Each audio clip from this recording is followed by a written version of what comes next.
So hey everyone, good afternoon. Welcome to the Lunch and Learn podcast, your favorite lunchtime podcast, of course.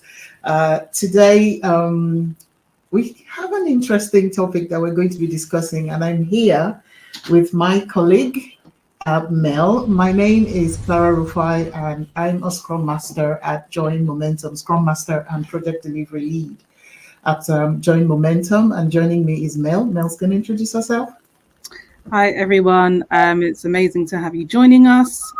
Yes, as Clara said, my name is Mel and I'm a UI UX designer here at Join Momentum, and I'm very, very excited to be discussing the topic that we've chosen today. Amazing. And what's that topic, Mel? So the topic is imposter syndrome. And we're going to be delving into that, and I think some people don't even know what that is. So I'm sure that will be an interesting one for a lot of people. Yeah. I think it will be an interesting one.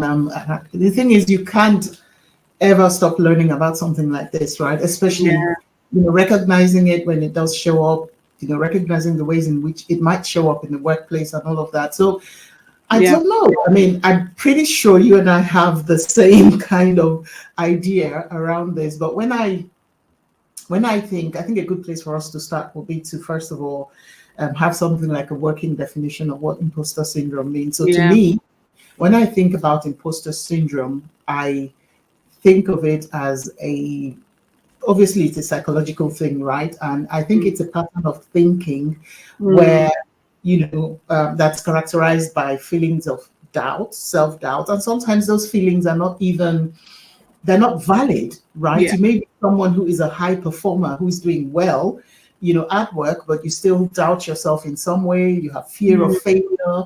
You feel like you're a fraud. You feel like you don't really belong where you are. And you're just not comfortable with whatever the cloak is that you're wearing in the workplace.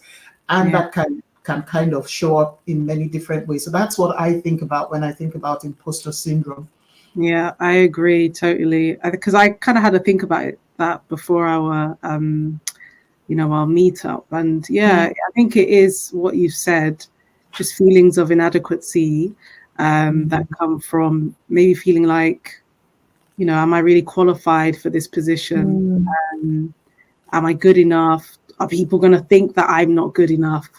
And I guess, as you said, that can come for a range of reasons, but I think that's pretty much what imposter syndrome is, just feeling like you're an imposter or so whatever reason really, but you just don't feel like you are actually meant to be in the position you're meant to be in, or maybe you're a fraud and you got there by means that maybe people just haven't caught on to, I guess. By luck sometimes.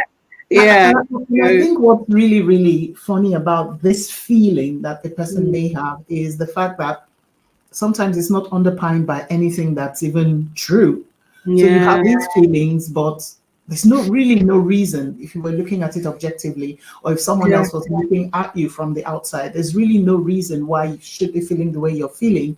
But then that feeling can also not be denied, because that's your reality. That's the way you're thinking and processing things. So it really can be a problem in that sense, I suppose. And I mean, I'm just, thinking, is this something, how universal is this? How common is it? So, for instance, yourself, Mm. Mel, is this something you've experienced before? Yeah, Like, definitely. This was actually one of the topics I was very excited to talk about, because I've definitely felt that, and I'm still trying to get to the what is the solution, but we can talk about that later. But yeah, I have experienced that, especially where I've been in a setting that feels quite new to me. Um, And one example I can give is when I graduated from university, and I was going to get into my healthcare profession. I did that before doing UI UX, and did something else before that. So yeah, I got involved in my first, I guess you could say, graduate role, and I just felt like, what am I doing here? During the first week, I felt very, very much like, am I actually going to be able to do this? I don't know if it was so much that, do I think people are going to think I'm a fraud, because I know that I did, do 3 years of study for it. But I guess I just felt more feelings of, am I actually good enough for this? Do I know enough? So yeah, I think that's when I've experienced imposter syndrome. How about yourself? Yeah, I mean, obviously, I think it's safe to say that the best of us, at one time or Mm, another, would have experienced it in some way or another. And I listen to your experience, and I'm hearing that this is something that you had experienced fresh out of uni. So maybe mm, without work experience and going into your first graduate role and everything. So one could almost understand why you would feel that way or excuse it, yeah. right? Because of the fact that even though probably you could have cut yourself some slack because you've done the study, you've gone through the study, the Mm, next thing is to then be in a role mm, and giving that opportunity to serve or work in that role and gather experience that way, which is why that brings me to why one of the projects we're working on at Join Momentum is really exciting, because a lot of times people come out of university having finished their formal or theoretical line of study or mm, educational pattern, and then the next thing is they need experience. And when they start to interview for roles, they're hearing things like, okay, we know the ABC, we know that you've mm, been to school to study this, that, and the other, but do you have the experience? And you're wondering which comes first, the chicken or the egg? mm, How am I going to get the experience if no one gives me an opportunity? So the projects that we're working on at Join Momentum that are aimed to address that are aimed to sort of like bridge the gap between the person who's seeking to employ people who can hit the ground running, confident mm, people who can join their teams, and the person who's looking for their ideal role, just bringing them together and marrying them so that both sides of the divide are happy. That's why, but I definitely. could go on and on about it. But let me talk about a time when I have experienced imposter syndrome. I would Mm, call myself a high performer and someone who likes to excel at everything that I do. And mm, so sometimes how I, experience imposter syndrome is that I can set for myself, sort of like expectations that are way too high. And mm, that's not a bad thing ordinarily in itself. But when you set expectations that are so high that they're almost unattainable or unreasonable, then you're almost setting yourself up for failure. So it becomes a self-fulfilling prophecy. Whereas if you were to mm, step back a bit from it, cut yourself some slack and sort of divide your goals, your aspirations, your ambitions into bite-sized bits, the way we mm. do it from, working Yeah, a yeah. little bit iteratively, you could better achieve your goals. So there have been times in my life when I've just sort of gotten myself into a tight corner, thinking, oh, I should be this, I should be there by now, I should have done this by now. And it's not Mm, my fault that I haven't done that. And I am growing as I ought to be growing. But I've mm, often, scored myself low on account mm, of, oh, I don't think that I'm where I should be. So I really mm, do think that whether you're just starting out or whether you have experience, whenever at any point in time you have feelings of imposter syndrome, it's something that should be addressed. And that's why I'm excited. We're going to be Can I offering. ask two questions off the back of that? Because I found that quite interesting. So you know, where you said that you're like a high performer. Mhm. So what kind of makes you like want to set such high goals? And secondly, I guess, how do you find out, you know, maybe in hindsight, that wait, these goals were not attainable. They were really, really something that I should have probably not reached for to begin with. Like, how do you get to that point where you reflect and you're like, oh, looking back, those goals that I set were quite like really, really high. Mhm. Yeah. I would say that sometimes it's not sometimes, it's best to simplify things. Mm, When you simplify things for yourself as well as for others, I think you're better able to achieve goals. So, say for instance, and we've heard this said, repeated so much that it's like, you know, a broken record. Set smart goals, set smart goals. I'm the kind of person who is so driven by passion that I mm, just want to jump into it, jump into the fray, jump into, you know, get my hands dirty, start the work. It makes sense. really Yeah. does help for you to just take a step back and plan. Mm, So I know that planning is one thing that, and it should be an ongoing thing. It's not a destination. It's something that you should keep doing. As long as you have projects ahead of you, you're trying to grow in a direction, you have to plan towards that growth. But most times I find myself just jump into it. I feel like my passion and my drive should yeah. be enough to get me going. And so you start with that passion and drive, and then somewhere along the line, you run out of steam. Okay. And you're Okay. puffing and puffing, and you see the finish line in front of you, and you don't have that little bit of extra energy to just make it and breast the plate. You But kind of that's burn out. Yeah. exactly, you Uh, realize that it's a yeah. marathon, so you can pace yourself, slow down, Mm, to slow down, see who's coming behind you, how much, you know, gap you've given them, and you know when to speed up, you know when to slow down. So oftentimes in my life has happened, a lot is happening, I'm taking too much onto my plate. I yeah. bite off more than I can chew, and then I start Mm, myself harshly for not achieving the goals. But in the first place, because those goals may not have been the smartest goal, I haven't mm, of how much else I have going on at this particular point in time. I've taken on too much. Of course, you know, something's bound to give. And when it does, mm, you have to step back and not beat yourself up too much, but then retrace your steps yeah. and begin to pace yourself and say, okay, so I'm going to achieve this quarter, and after that I'm going to take this on, which is why, again, the agile way of doing things really is exciting. It should actually be something that we all Mm, imbibe in our way of life, because it says you do things iteratively. First you do this, then you build upon it. So it's like the layers of an onion. mm, So when I come to that point, when I realize I've taken on too much, there's yeah. nothing else to do but to just, as I said, don't judge yourself too harshly, pull Mm, back, relax, uncouple everything so that everything is, you know, on the drawing board, and then fit it in a way that you can yeah. better with it. I don't know if that if that No, answers it it. makes sense, and that would also help, I think, for someone that maybe their drive for doing things that are that seem very, very unattainable and could easily lead to burnout, being because they feel like, okay, I don't feel quite good enough, and the reason why I'm doing all these things is because I want to prove that I am good enough. So they get to a point where they're like burnt out. So I think your tips around SMART goals, pacing yourself, it being a marathon, really, really help.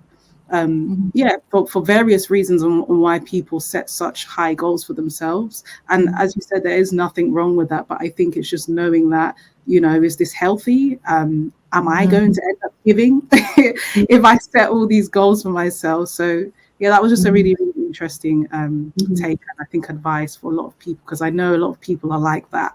So Yeah, yeah, yeah, I very, very, agree. You could burn out. I love that word, burn out, yeah, because yeah. nearly everyone understands what that means, and it's not something that Mm, we experience, even though we yeah, do end up experiencing yeah, yeah. experiencing it with with the microwave lifestyle that we live. Everything has got to happen now, now, now, now, now. I've got to achieve now, now, now, and all of that.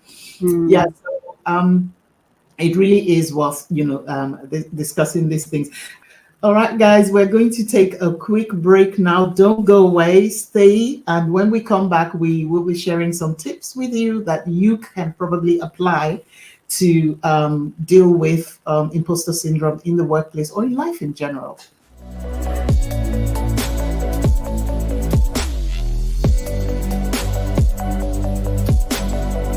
Welcome to Join Momentum, where we're not just a company, but a community of digital innovators. At Join Momentum, our mission is simple yet powerful: to accelerate digital talents and business productivity through practical work experiences, trainee internships, and talent placement. We believe in the transformative power of hands-on experience and mentorship, so all our associates learn by doing, not just theories. Through these efforts, we build innovative products and solutions that address user needs and create value for our candidates, clients, and stakeholders. You can partner with us in our mission to accelerate digital talents and increase business productivity by working with us, hiring our talents, or investing in us. This is Join Momentum.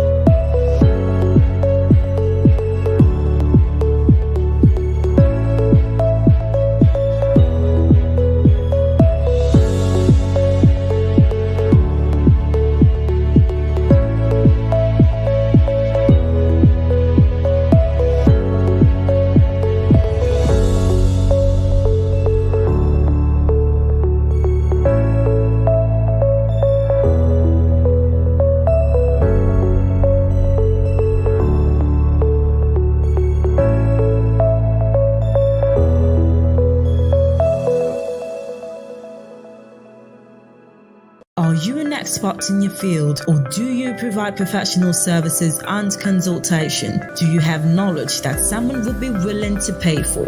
Do you know how to monetize that knowledge and turn it into a sustainable online business? You're not alone. Many professionals find it challenging to create a profitable online business around their expertise.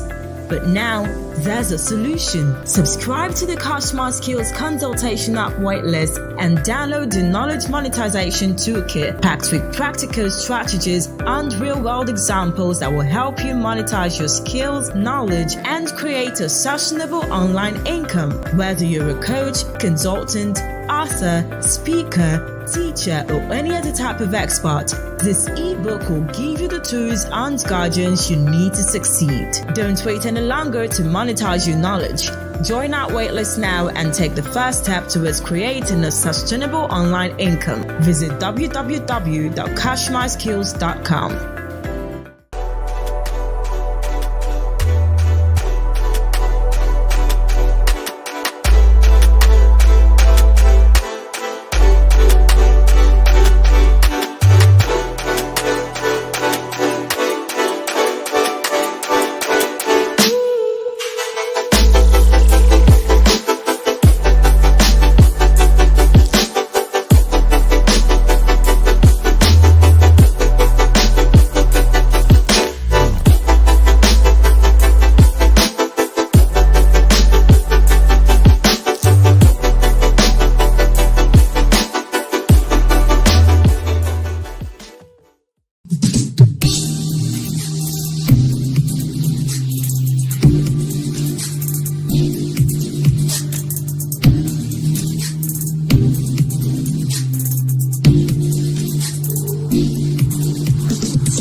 So hello everybody, we are back again here at Join Momentum, and if you missed out on the first half, we are here today to talk about imposter syndrome, and in this second half we're going to be giving out tips, advice on how to tackle imposter syndrome. Again, if you've just joined, my name is Mel. I'm a UI UX designer here at Join Momentum, and I'm with my colleague today, Clara. If you can introduce yourself. Hi, everyone. Thanks for rejoining us. If you're just joining us, again, we're talking about imposter syndrome. My name's Clara, and I am a Scrum Master and Project Delivery Manager at Join Momentum. Amazing. Okay, so we're going to be kicking off again, and I think one of the in the first half we kind of talked about what imposter syndrome is. We talked about our own experiences with imposter syndrome, which were very, very interesting. And in this kind of half, I want us to kind of delve into. Do you think basically there's a way that we can tackle imposter syndrome so that it doesn't even incur in the first place, basically? So do you think there are ways that we can avoid imposter syndrome from occurring in the first place? And that's basically in the workplace. What are your thoughts on that? I'd say yes. And I'm sure people will be happy to hear that. Yes, I think that there are ways that we can, prevent that as much as we can from occurring. And I'm going to start from the place of the mind. Because I do believe that a lot of things are hinged on our mindset and the way we think, the way we perceive things. Because, my background is in law, and, perception is usually 9/10 really of anything that you're looking at. The way you see things is quite often how you interpret it, and the way you interpret it is quite often how you react to it. And then all the other consequences around it come out as a result of the way you see it. So here's what I'll say: start with the mind. And when I say start with the mind, I'm going to zero in immediately on fear, because one of the things that quite often can lead to imposter syndrome, or feelings of imposter syndrome, is the fear of failure. I have to be perfect. I always say this, that perfection is a myth. It doesn't exist. And I encourage people all the time, don't think perfection, think daily transformation. How can I be a better person than who I was yesterday? How can I improve the way that I do my work, the way that I do this or that, the way I present, the way I speak, the way I show up at work, whatever it is. There is a continuum, and you can continue to grow along that path. So don't judge yourself too harshly. So long as you're learning, you're not failing. And in terms of the fear of failure, what I like to say is how you perceive fear is very much, it can be empowering or disempowering. Fear is your friend, not your enemy, not your foe. Because when you see fear as your friend, you realize if you're afraid of something, could it be because I don't know enough about it? Should I go away and do some research? Should I go and empower myself with the knowledge that I need? Should I go and talk to Mel? Should I talk to somebody who could mentor me in this area? Should I look at what's been done before, read a book that's been written before, or something? You just go away and prepare yourself so you feel more confident to tackle what it is that is in front of you. When you feel you've done the work, when you know, not feel, when you know you've put in the work ahead of the time, when they start giving you those accolades, or when the recognition starts coming, you're not shrugging it off. You're not feeling like, oh, really? Me? No, I don't deserve that. You feel, you deserve it because you did, you burned the midnight oil, right? You did the research, you did the work. So I would say that fear of failure, how to handle it, and also the whole idea, at Join Momentum, we have a saying, progress over perfection. We like to say at Join Momentum, progress over perfection. And that is so key, because a lot of times people are stopped in their tracks. They are rooted to the spot because they're afraid of failing. But what we also say in Join Momentum is, even if you fail forward, because it teaches you one way not to do that thing. So that's what I'm going to say about that. That's really key for me. Definitely. Yeah. Mind is very, very, very, very, very important, because those are where actions follow. But yeah, I would say for me, I guess one of the things that comes to mind with whether you can stop it from happening, or just maybe general advice, is just kind of looking back on what I find helps anyway, is looking back at past experiences where you've kind of felt similar. When's the last time I felt like this? And I'm alive today, so something must have gone right. And then I feel like when you look back at experiences where you've managed to tackle those kind of feelings of inadequacy or feelings of not being good enough, or feelings of being a fraud, look back, because there will be situations where you probably have felt like that in some way, shape or form. So just looking back saying, okay, when I felt this way, how did I overcome this? What were the things that I did? What ended up happening in this situation? Just try and find a positive outcome. And when you do look back, you realize, okay, just through showing up every day maybe, and talking to people when I feel concerned about something, as you said, and just slowly but surely, running this marathon and getting experience that I feel maybe I'm lacking in certain areas, or just making sure that you're showing up basically. And I find that with each day, comes new experiences. And I feel like that's personally how I've built my confidence, when I felt like, oh, I'm not sure if I'm really as much as an expert as I should be in this. So I've just found basically just showing up and trying to, absorb everything that I can, and just letting time thing has really helped. And I've always, maybe 9 months in, I've looked back and been like, wow, like I remember when I was here on the first day versus now, I'm amazed. And I'm like, yeah, I'm confident I can walk out these doors feeling fine. So sometimes it is just a case of taking it a day at a time, absorbing everything you can, and knowing that, okay, you may be here to learn, it's okay to keep learning. I feel life is learning. So yeah, I think that's my advice for how to maybe deal with imposter syndrome. Just look back at the positive experiences that you have had with regards to that. And as they say, what doesn't kill you only makes you stronger. Yeah. So everything you go through is an experience that makes you more knowledgeable, more experienced. Definitely. No wonder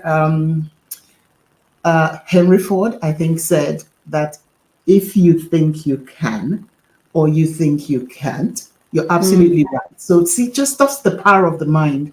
So both things that we've shared, what you've shared and what I shared, all zero in around the mind and how you interpret the experiences that you experience. Because in your case, what you've just said basically says, if you sit back and you think and you reflect, there will be many instances in the course of your life where you felt like this is the end. I'm done. Woe is me. I'm finished. I can't survive this one. And you survived it. So you've got the experience. You're some kind of a pro. You just don't know it yet.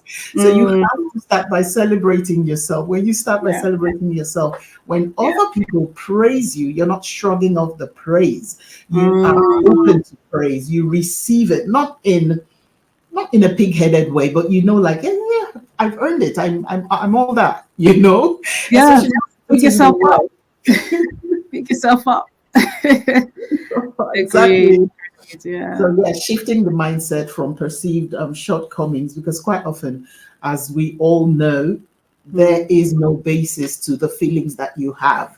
People think, oh my God, Mel is amazing. And nobody's doing a different thing. And people are looking from the outside in, and what they see is a brilliant person, a great team member who shows up, someone who's able to add value to the team and all of that. And then you're seeing a different thing. So you're really, we need to cut ourselves some slack. Let's put it that way. We need to cut ourselves some slack. And one strategy is that strategy that you mentioned is one that I was going to mention actually, is that when you start doubting yourself, to focus on your past accomplishments, to know and say, if I did this, I can do this. If I did that, I can do this. If I went through that, I can do this. Because every experience is, comes to build our strength in some way. And that's why it's so important as for your experiences not to be wasted once. You have to get some kind of a lesson, whether it's in the workplace or life in general. You have to pick some kind of a lesson and say, hey, that one I'm taking with me into my next chapter, into my next challenge. You know how they say new levels, new devils. So we wish there wasn't any, but so I think that's a great approach to have. That's that ability to shift your mindset from focusing on perceived shortcomings to perceived strengths. I want to say as well with that, what you said, sometimes maybe someone can look back and be like, well, I don't have any of those experiences. And one thing that also helps me as well is I always say faith it until you make it rather than fake it until you make it. That's just my saying. And that is believing in yourself, even when you don't want to. You say, you know what, you hype yourself up every single day and say, I can do this. I can do this. I can do this. Because I believe that as you think, what you think about yourself often comes out with how you kind of act. So I feel like actions follow. So when you're thinking something and you're like, I'm not good enough, I'm not this, I'm not that, it often comes out with your action. So even though it's, as you said, like a self-fulfilling prophecy. So I feel like it's important to kind of stay positive in your mind again, like stay positive. Even if you've had no experiences whatsoever, you know what, you say every day, I can do this. You know, that's it. Challenge the negative thoughts. Rewrite that mental script that says you're no good, you're not good enough, you're just lucky to be here. You have to challenge it. And one thing else I want to say, Mel, is if you're not sure, right, seek feedback. Because there are people around you, whether it's in your family circles or friendship circles, or even at work, there are people who see you in a way that you cannot see yourself. So if you have proximity blindness, right, because you're so close to yourself, you cannot see yourself, or you're too much in the frame, so to speak, ask for feedback. How do you see me? When you see me, how do you think I show up at work? How do you think, just seek for feedback, honest feedback. And when you get that feedback, please accept it for what it is. Don't say, oh, you're just saying that, oh, you're just trying to make me feel better, because then again, you are shooting yourself in the foot again. So always remember to seek the feedback from other people, and other people will be able to tell you how they perceive it. It's someone that is a nice person, because some people but truthful. Nice but truthful, because even there's some people that they may be given feedback, but it may not necessarily be the truth. Like, everyone has their own opinions, but I guess it's that's kind of like a two-edged sword. But I think if you know that those people around you feel like they do have your best interest at heart, then they're going to tell you the truth, and that the truth will set you free. So just keep that in mind when asking for feedback, I would say. Totally agree. Totally. I think that's a good place to leave it. Hopefully, people have been able to gather a few useful nuggets from the tips that we've shared and the strategies that we've shared. This conversation is by no means exhaustive. No. but when you listen to it, and it triggers something in your mind, you're going to go away, hopefully, and read up more about it and affirm yourself, and just go and be the best that you can be at what you can do this. You can do this. Yeah, definitely. All right. Well, I thank you so much, everyone, for joining us. And that's it for this episode on the Imposter Syndrome. I've been Mel, and my name's Clara, and look out for the next episode of the Launch and Learn podcast. Thank you. Thank you. Bye. Next episode on Join Momentum Launch and Learn podcast.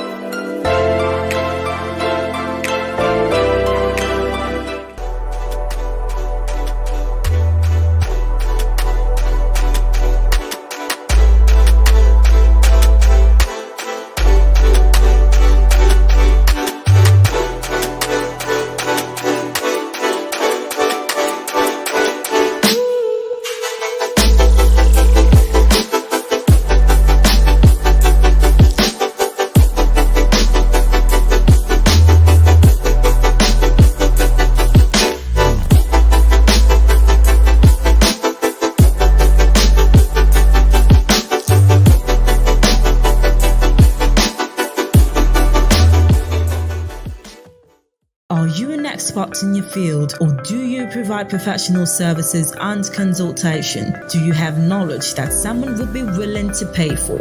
Do you know how to monetize that knowledge and turn it into a sustainable online business? You're not alone. Many professionals find it challenging to create a profitable online business around their expertise.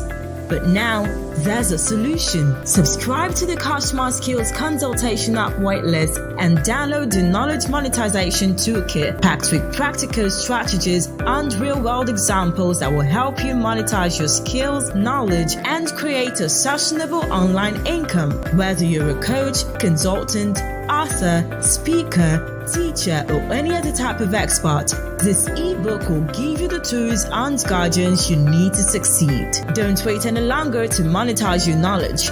Join our waitlist now and take the first step towards creating a sustainable online income. Visit www.cashmyskills.com. Welcome to Join Momentum, where we're not just a company, but a community of digital innovators. At Join Momentum, our mission is simple yet powerful: to accelerate digital talents and business productivity through practical work experiences, trainee internships, and talent placement. We believe in the transformative power of hands-on experience and mentorship, so all our associates learn by doing, not just theories. Through these efforts, we build innovative products and solutions that address user needs and create value for our candidates, clients, and stakeholders. You can partner with us in our mission to accelerate digital talents and increase business productivity by working with us, hiring our talents, or investing in us. This is Join Momentum.